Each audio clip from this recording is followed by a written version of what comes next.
Welcome back sa panonood ng video ng Vocals DIY.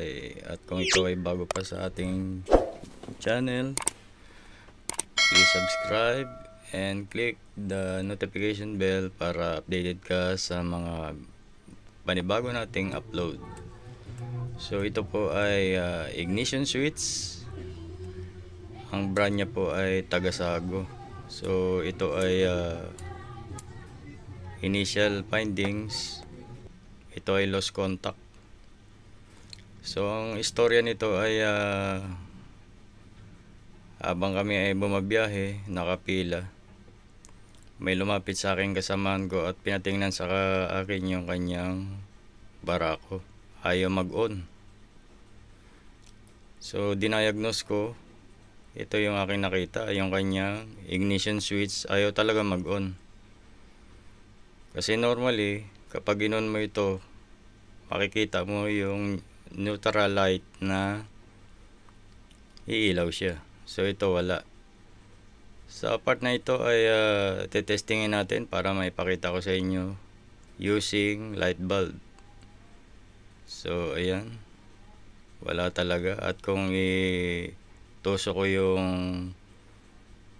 isang terminal sa ating power source, umilaw yung ating light bulb. So kapag i-connect ko sa kabilang terminal ng ignition switch at i-on, ayaw umilaw ng light bulb. So wala tayong gagawin dito kundi buksan. So ang sabi ko sa kasamaan ko, nare-repair naman ito kako. It's yung mga lost contact naman madali lang i-repair. Sabi ko direkta natin, bumili ka ng temporary switch, yung mga tag 20-20 lang para mai-survive lang yung buong araw na biyahe magamit, saka natin repairin. Pero nung pagbalik niya, may dala-dala na siyang bagong ignition switch, so Tagasago pa rin. Ang bili niya raw is 350 dito sa mga tabi-tabi na tindahan dito sa amin. So ito yung loob niya. Yung kinakalkal ko na yan ay yung kanyang handlebar lock. So wala na siyang grasa at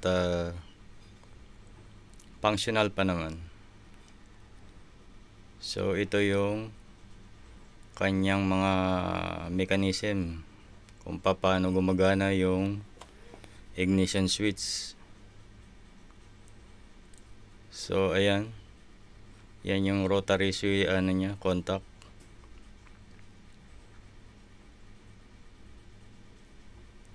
So ito talaga yung pinakadahilan ng kanyang lost contact o bakit hindi siya nagpa-function. Ayan, punong-puno na ng grasa yung kanyang contact. So bakit ba ito nangyayari? Sa factory kasi dinalagyan nila ng grasa doon sa taas. Siyempre malamang sa taas yan galing, kasi nakababa yan ang posisyon niya. So ang SOP sa switch ay walang grasa kasi maglo-lost contact nga. So ito yung aking nakita. At in-inspect ko rito yung kanyang solda. Sa electronics kasi, meron kang makikita na good appearance outside, pero inside wala na pala. Kung nag-aral ka ng electronics, so alam mo yung sinasabi ko. Tungkol yan sa hinang. May hinang na ampaw na hindi nakapenetrate sa loob. So siyempre, ibig sabihin na initial lang yung kanyang contact, so kailangan mo siyang i-resolder. So ang ginagawa ko rito, tinetest ko siya kung talagang okay yung kanyang mga contact sa wire. Dahil kapag okay dyan, yun lang talaga yung nakita natin na sanhi ng kanyang lost contact, yung yung grasa na nagputik na. So syempre hinaluan na yan ng mga alikabok, mga tiny dust. Kaya walang tayong gagawin dito kundi linisin lang. So as you can see, may mga ribaba siya. Ayan yung mga cause ng mga tiny spark kapag nagsiswitch ka. Nagkakaroon siya ng umido. Yung medyo itim-itim. Ito nga sa kaso na to, medyo lumubog na yung may daan na yung pag-spark. So kailangan lang natin ng liha. Ang liha yung na ginamit ko rito ay 1000 grit. So ayan, okay na. Pagkaliha, punas. At dito naman, inspect natin itong rotary. So importante dyan is yung spring dapat functional, nagre-rebound, gumagana. So ito nakita ko, mayroon siyang umido. Ayan yung nag-iitim na yan. So kailangan tanggalin rin yan. At linisan din yung mga bukol-bukol na yan. Kasi yan yung kumukontak doon sa copper na papunta na sa wire.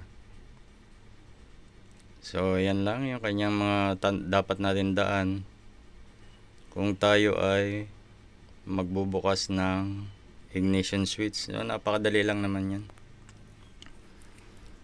So bakit ko i-share rito sa inyo? Syempre hindi naman lahat ay malawak ang pag-unawa.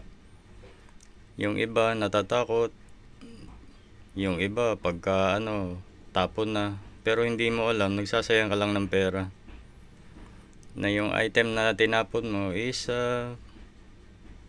kailangan lang pala ng tender loving care. So imagine, ginamit mo ito ilang taon, siyempre nag-accumulate talaga yan ng dumi. So hindi ibig sabihin talagang sira na siya na dapat mo nang itapon. So ito na, testing na tayo ng light bulb. So hindi pa yan lubos na na-assemble lahat. So pinakita ko lang sa inyo na ito ay functional na. At happy na yung may-ari nito dahil magiging mayroon na siyang extra na ignition switch. So tinuruan ko rin naman siya kung paano kalasin at paano ibalik. Napakasimple lang naman yan para hindi na siya magpagawa at gumastos pa. So ganun po tayo, share lang. Hindi naman tayo yung tipo na mekaniko na talagang nagpapabayad. Actually itong repair na to ay kusang loob lang at libre. So ayan, okay na. At kung nagustuhan ng video, please like the video and don't forget to subscribe. Then click na notification bell. Thank you.